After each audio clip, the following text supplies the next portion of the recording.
अगर मैं आपसे कहूं कि श्रीलंका के खिलाफ पहले टेस्ट मुकाबले के अंदर अगर आपको प्लेइंग 11 में इतना बड़ा बदलाव देखने को दिखाई दे तो चौंकिएगा मत। हाँ, क्योंकि ऐसा होने की बातें कही जा रही हैं। भारत बनाम श्रीलंका का मुकाबला पहला टेस्ट का आने वाला है 15 तारीख को। 15 तारीख से 19 तारीख तक ये मुकाबला खेला जाएगा। 15 अगस्त से चालू होगा। फिर उसके बाद दूसरा टेस्ट का मुकाबला 23 तारीख से 27 अगस्त तक खेला जाएगा कोलंबो के अंदर। पहला जो टेस्ट का मुकाबला होगा, यहाँ पर भारतीय टीम की जो प्लेइंग 11 है उसको लेकर काफ़ी बड़ा बदलाव हुआ है। ऐसा कहा जा रहा है कि हाल फिलहाल भारत बनाम जो श्रीलंका का मुकाबला होने वाला है ये इसी अगस्त में होगा, लेकिन यहाँ पर आपके कप्तान शुभमन गिल रहेंगे। उसके बाद आप सोच रहे होंगे कि जायसवाल उतारे जाएंगे। नहीं भैया, कहा जा रहा है कि पहले साई सुदर्शन को मौका दिया जाएगा, और अगर साई सुदर्शन को मौका दिया जाएगा तो और कहां पर कौन उतरेगा। उसके बाद कहा जा रहा है कि देवदत्त पडिक्कल को मौका दिया जाएगा।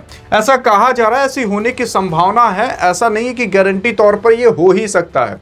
बाकी जायसवाल को 100% मौका मिलना चाहिए, लेकिन कहा जा रहा है कि पहले एक बार साई सुदर्शन को देख लिया जाए, फिर और देवदत्त पडिक्कल को देख लिया जाए।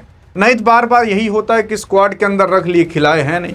अब जायसवाल अगर खेलेंगे तो 100% शतकों तक मार देंगे, और अगर मार दिए तो अगले मुकाबले में आप बैठा नहीं सकते, और अगर बैठा दिए तो जनता सवाल पूछे कहाँ बैठा दिए। फिर उसके बाद आएंगे आपके द क्लासिक केयर राहुल साहब। अब एक ही ऐसा प्लेयर है जो कि यहाँ पर वेल एक्सपीरियंस दिखता है और जो मैच को समझ सके। बाकी मुझे तो नहीं लगता कि इस पूरे टीम इंडिया के अंदर हाल फिलहाल कोई ऐसा प्लेयर बाकी है जो वेल एक्सपीरियंस्ड हो, जिसको पता हो कि टेस्ट के मुकाबले निकाले कैसे जाते हैं। आप कहोगे शुभमन गिल तो हैं।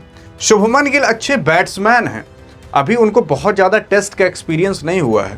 टेस्ट, T20 और ODI बहुत ज़मीन आसमान का अंतर होता है। आप टेस्ट खेलिए, आपको वहाँ पर टाइम का भी मैनेजमेंट करना पड़ेगा। आपको ये भी देखना पड़ेगा कि भैया यार कभी T20 की तरह खेलना पड़ रहा है, कभी ODI की तरह खेलना पड़ रहा है, और कभी टेस्ट की तरह खेलना पड़ रहा है। क्योंकि कभी कभी क्या होता है कि यार आज एक भी विकेट नहीं गिराने हैं। अगर एक भी विकेट गिरा तो हम ऑल आउट हो जाएंगे, और अगर ऑल आउट हो गए तो भैया हम हार जाएंगे। इससे बढ़िया 5 घंटा बाकी है, आउट मत हो, भले रन ना जाए, केवल टोकते रहो टोकते रहो टोकते रहो। और यही वाकई में ही होता है।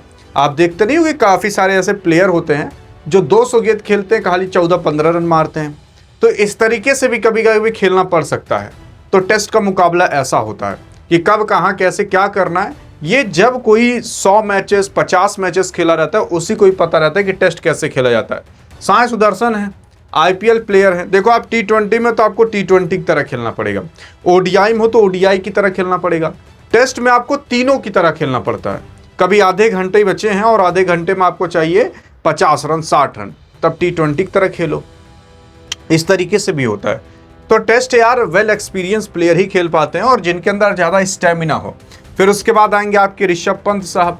ऋषभ पंत का पत्ता तो T20 से तो कट ही चुका है, ऋषभ पंत का पत्ता ODI से भी कट चुका है। बाकी अब वही टेस्ट बाकी है। ईशान किशन जहां टेस्ट में आए वहां से भी इनका पत्ता गोलय हो जाएगा। और ध्रुव जुरैल हैं वो धीरे धीरे ऋषभ पंत का पत्ता काट ही रहे हैं, क्योंकि ध्रुव जुरैल आए दिन ये अच्छा खासा काम कर रहे हैं टेस्ट के अंदर, और as a wicket keeper batsman के रूप में तो ये इनकी भूमिका तो निभा ही रहे हैं। आप देखिएगा कि ऋषभ पंत से विकेट कीपिंग नहीं कराई जाएगी, बल्कि ध्रुव जुरैल से कराई जाएगी। क्योंकि आपके गौती भाई यही सोचते हैं ना कि आज से आने वाले 100 साल बाद भी कौन खेल सकता है। तो ऋषभ पंत तो खेल नहीं पाएंगे, क्या पता ध्रुव जुरैल खेल लें। इसी वजह से ध्रुव जुरैल को कंटिन्यू किया जाएगा। फिर आपके रविंद्र जडेजा साहब हैं, 1-2 साल का बेचारे करियर बाकी है, आराम से देखिए पूरा होने देते हैं कि नहीं, बाकी इस मुकाबले के अंदर रखने के लिए कहा जा रहा है। फिर उसके बाद कुलदीप यादव को तो वैसे ना तो इंग्लैंड के खिलाफ मौका मिल पाया, ना किसी टीम के खिलाफ। टेस्ट में तो मौका ये लोग झक मार के देंगे, इसलिए देंगे क्योंकि यहाँ पर अच्छी खासी गेंदबाजी करानी पड़ती है। अब सारा फास्टर से ही करा दोगे या एक ही स्पिनर रखे रहोगे तो काम थोड़ी ना बन पाएगा। लेकिन अगर इन लोगों का चला ना तो ये लोग वाशिंगटन सुंदर को भी रख सकते हैं कुलदीप यादव की जगह। सोचेंगे इससे बढ़िया बैटिंग भी आगे तक हो जाएगी और बॉलिंग भी हो जाएगी। ये लोग स्पिनर का महत्व समझते नहीं है मैनेजमेंट वाले, कि एक प्योर स्पिनर होना चाहिए, तभी तो हार रहे हैं। फिर उसके बाद मानो सुथार साहब को लाया गया है, नए बॉलर हैं, अभी बहुत ज़्यादा एक्सपीरियंस भी नहीं हुआ है। अब देखिए क्या कर पाते हैं। अगर कुछ उखाड़ कर फेंक दिए तब तो बात की बात है, और नहीं कर पाए तब तो आप समझे रहिए। फिर उसके बाद जसप्रीत बुमराह को खिलाया जा रहा है। फिर और मोहम्मद सिराज को। यार मैं आपको बताऊं, जिसको जहां पर खिलाना चाहिए ये मैनेजमेंट को पता नहीं क्या हो गया कि कुछ इसको समझ ही नहीं आता।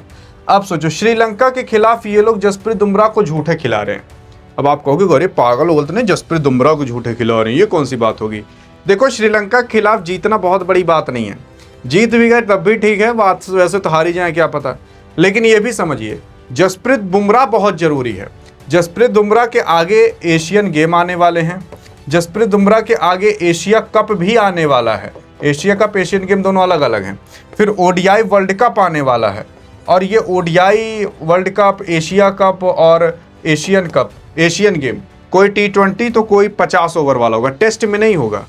तो जसप्रीत बुमराह को अभी T20 खिलाना चाहिए और ओडीआई, ताकि इंजरी के होने के चांसेस बहुत कम हो और प्रैक्टिस इस बंदे की ओडीआई और T20 की तरह से हो। टेस्ट के अंदर देखिए क्या है ना, टेस्ट के अंदर खिलाने से कोई मतलब नहीं है इनको। खिलाओगे झूठे इंजर्ड होंगे, और अगर इंजर्ड होंगे तो बड़ी दिक्कत होगी। फिर कहोगे करे देखो 2 टेस्ट खिलाए थे ना, 2 महीना बीत गया, अभी थके हुए, बाद में खिलाएंगे नहीं। तो ये बहाना भी मिल जाता है मैनेजमेंट को। इस वजह से यहाँ पर जसप्रीत बुमराह खिला लिया जा रहा है। जसप्रीत बुमराह को यहाँ पर खिलाने का कोई वैसा था नहीं। मैं आपको बता रहा हूँ, जसप्रीत बुमराह रहेंगे तो पक्का जीत जाएंगे, लेकिन यहाँ पर जीतने का भी कोई महत्व तो है नहीं। अगर यहाँ पर हम जीते तो बस हाँ यही है कि WTC का फाइनल जो होगा आगे चल करके उसमें कुछ पॉइंट मिल जाएंगे। लेकिन आप ये भी समझिए, जसप्रीत बुमराह के सामने भी क्या है, सिंपल मेन उद्देश्य है ओडीआई वर्ल्ड कप। तो इनको इन फालतू मैचेस से बचा करके रखिए, ताकि ओडीआई वर्ल्ड कप तक ये बंदा सही सलामत पहुंच सके। और अगर सही सलामत पहुंच गया ना, तो वहां पर खटिया खड़ी कर देगा सबकी। लेकिन आप यहीं पर ही अगर आप इनसे फरुहा भजवाओगे, कहीं पैर पर चोट लग गई तो बहुत बड़ी दिक्कत हो जाएगी। तो इसी वजह से कहा जा रहा है इनसे ओडीआई और T20 की प्रैक्टिस लगातार करवाई जाए। लेकिन ये लोग मारे हैं एकदम, टेस्ट खिलवा रहे हैं। और टेस्ट खिलाने में एक ओवर को एक आदमी को 30 40 ओवर फेंकने पड़ते हैं। अब जसप्रीत बुमराह अगर 30 40 ओवर फेंकेगा तो फास्टर बॉलर के इंजरी के चांसेस बहुत ज़्यादा होते हैं। स्पिनर को आप देखते हो कभी जल्दी इंजर्ड होते हुए, या बैट्समैन को कभी देखते हो जल्दी इंजर्ड होते हुए। ज़्यादातर फास्टर बॉलर ही होते हैं, क्योंकि जब आप फास्ट बॉलिंग करते हो ना, अंगूठे में इंजरी हो सकती है। आपको पता नहीं होगा कि फास्टर बॉलर जो अपना जूता होता है ना, नीचे से थोड़ा सा काट के खेलते हैं, ताकि अंगूठे में ज़्यादा घर्षण ना लगे। नहीं तो ऐसे पैर पटकते तो पैर थोड़ा आगे जाता है तो अंगूठा इंजर्ड हो सकता है। फिर उसके बाद हाथ जब घुमा जाता है तो यहाँ कंधे पे ज़्यादातर इंजरी होती है, और यहाँ बैक में ज़्यादा इंजरी होती है, और फिर उसके बाद हैमस्ट्रिंग इंजरी हो ही सकती है। तो इतने एरिया में लोगों की ज़्यादा इंजरी होती है। और आपके जसप्रीत बुमराह इन सब चीज़ों से सालों भर से जूझ रहे हैं, और इसी वक्त पर इनसे टेस्ट मैचेस खिलवाए जा रहे हैं। दिमाग भी देख रहे हो। अरे यहाँ नहीं गुरनूर बरार खिला सकते थे, अगर नए प्लेयर को ही आपका बड़ा शौक रहता है, या यहाँ पर अर्शदीप सिंह को खिला लो, या यहाँ पर आप बहुत सारे ऐसे फास्टर बॉलर हैं आप खिला सकते हो, बहुत सारे हैं, कमी नहीं है भारतीय टीम में। लेकिन जसप्रीत बुमराह जहाँ पर नहीं खिलाना चाहिए वहाँ पर खिलाएंगे, जहाँ पर खिलाना चाहिए वहाँ पर खिलाएंगे ही नहीं। बाकी अब आप अपने हिसाब से देख लीजिएगा क्या ये प्लेइंग 11 सही है कि नहीं। अधिक जानकारी चाहिए तो इस वीडियो में मिलते हैं, तब तक के लिए जय हिंद जय भारत।